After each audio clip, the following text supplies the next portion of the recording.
Hello and welcome back to my channel.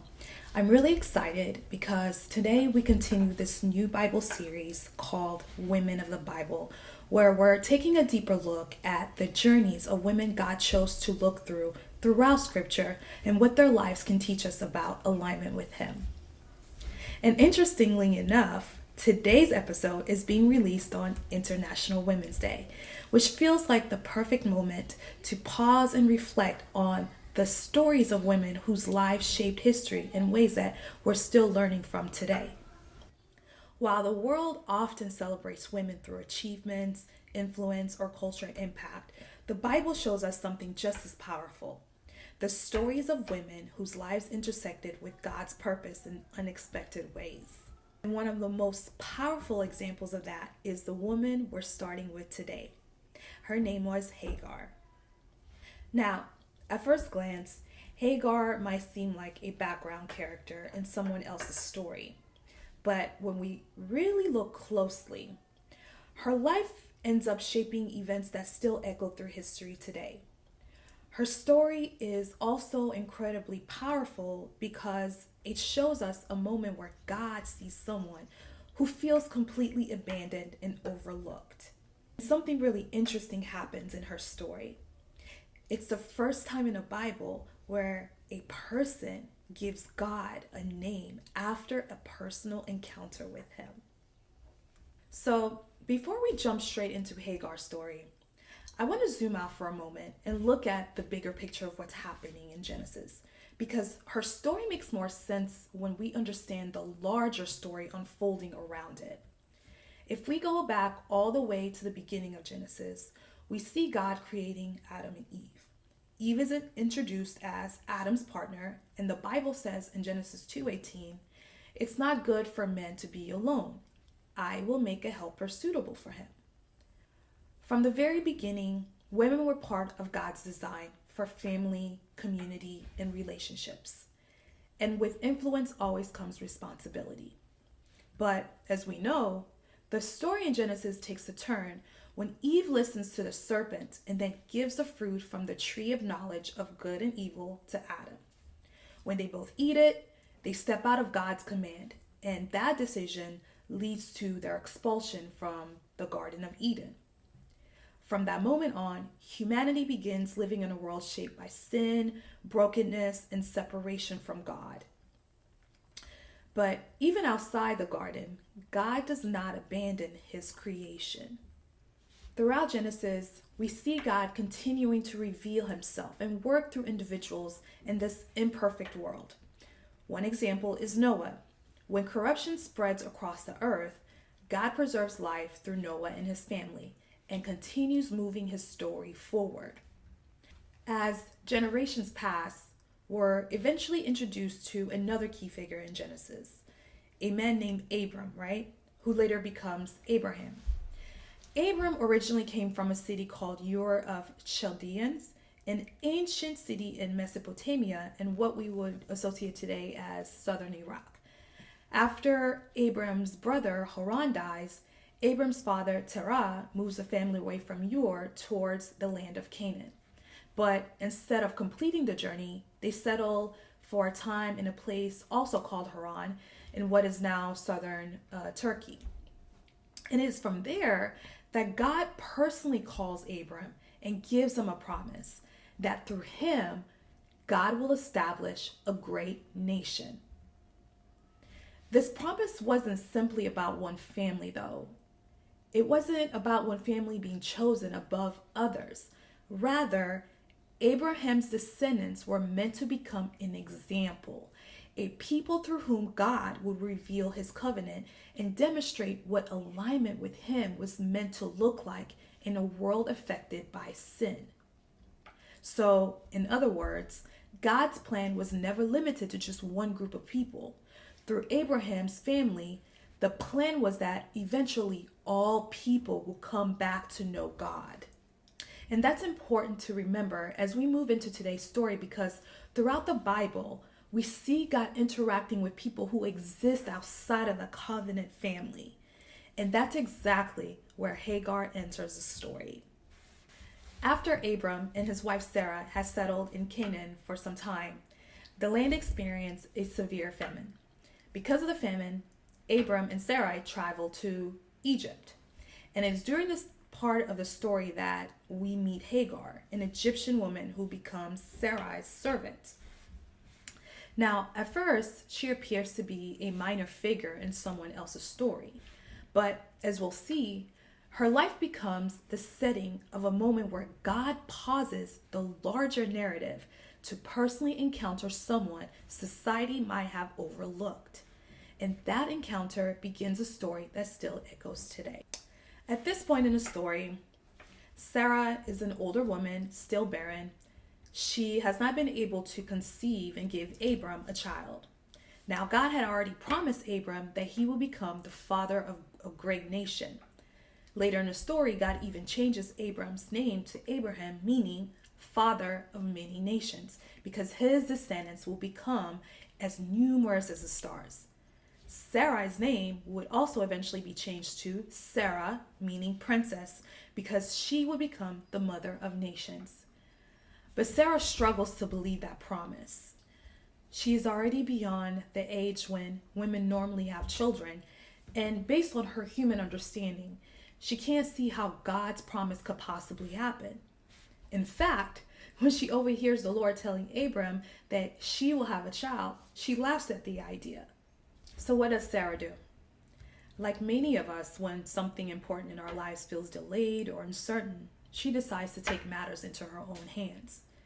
Sarah knows God's promise of descendants, but she assumes that she personally will not be the one to bear the child. So instead of waiting, she creates her own plan.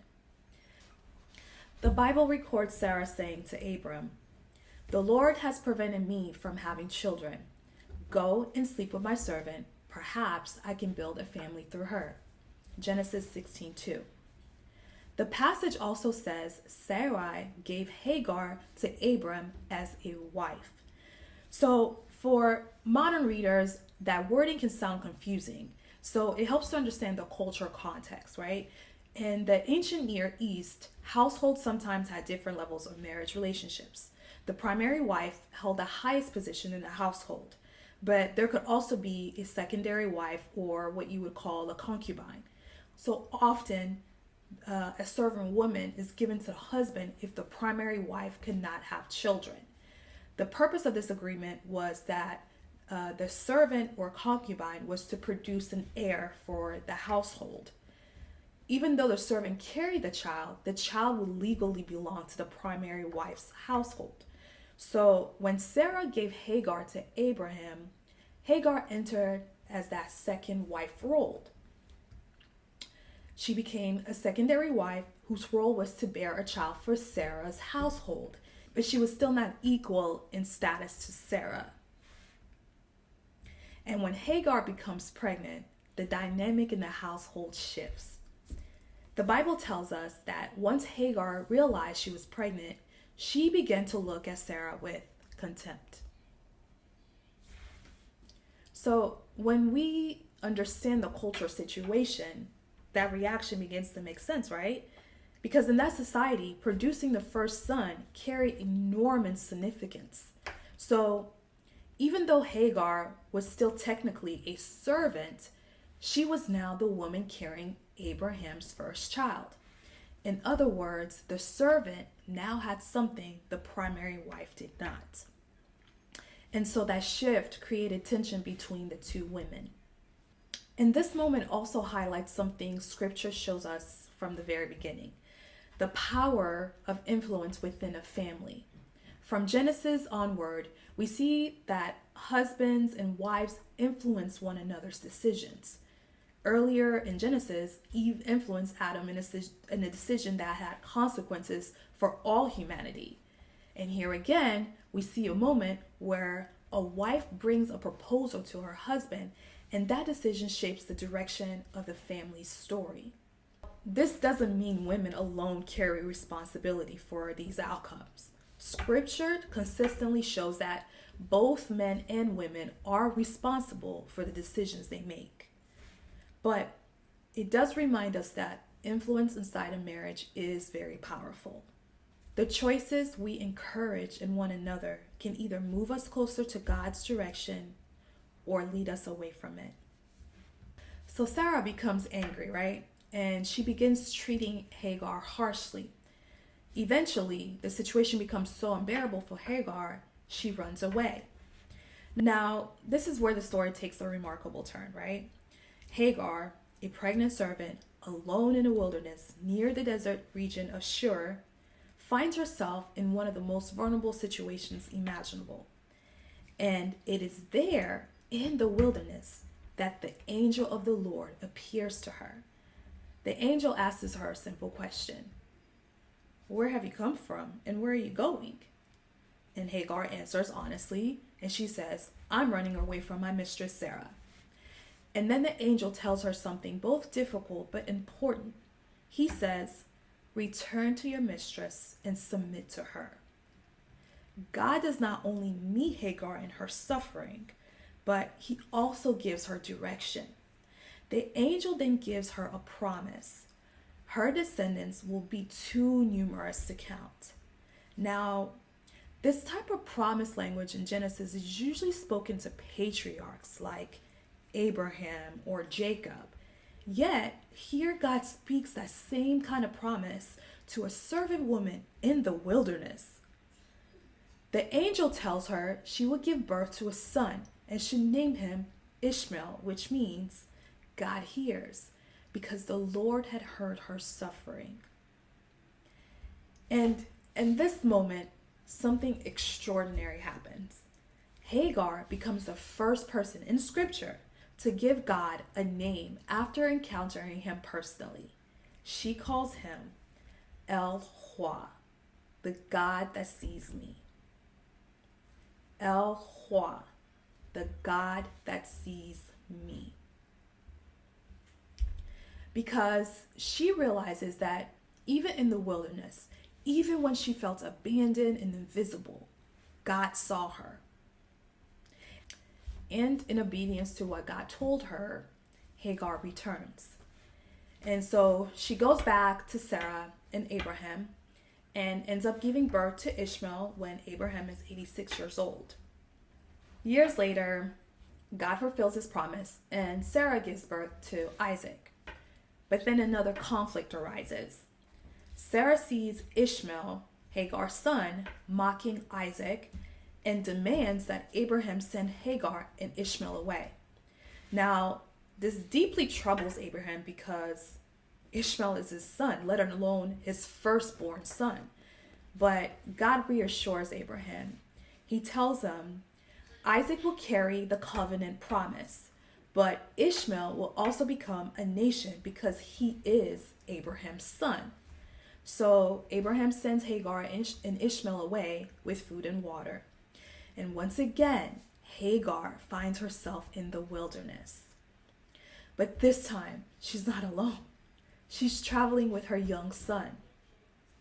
Eventually, the water runs out, right? And out of panic, Hagar places her son Ishmael underneath a bush, right? Under a bush so he can be under shade. And because she can't bear to see him die, she walks off, right? She walks away and just begins crying. And once again, God hears. And God opens up Hagar's eyes. And in front of her, she sees a well of water. And so she fills it up. She fills up the container and gives water to her son. And through God's provision, they're able to survive through the wilderness. Scripture tells us that God continued to be with Ishmael as he grew. And Ishmael eventually became the father of 12 tribal leaders who spread across the Arabian desert. Even though Isaac carried the covenant promise, God still fulfilled his promise to Hagar that Ishmael will become a great nation. So, in closing reflection, Hagar herself was not a perfect person, right? None of the people in these stories were. But her story reminds us of something important. God did not only work through the people at the center of the covenant story. He also saw, heard, and responded to someone society might have considered invisible. Hagar was not the matriarch of the promise. She was a servant, a foreigner, a woman with very little control of her circumstances. And yet, she becomes the first person in scripture that gives God a name. El Roi, the God that sees me. And that truth still speaks to us today. Even when in our lives things don't unfold the way we expected, God is still present in the wilderness moments of our lives.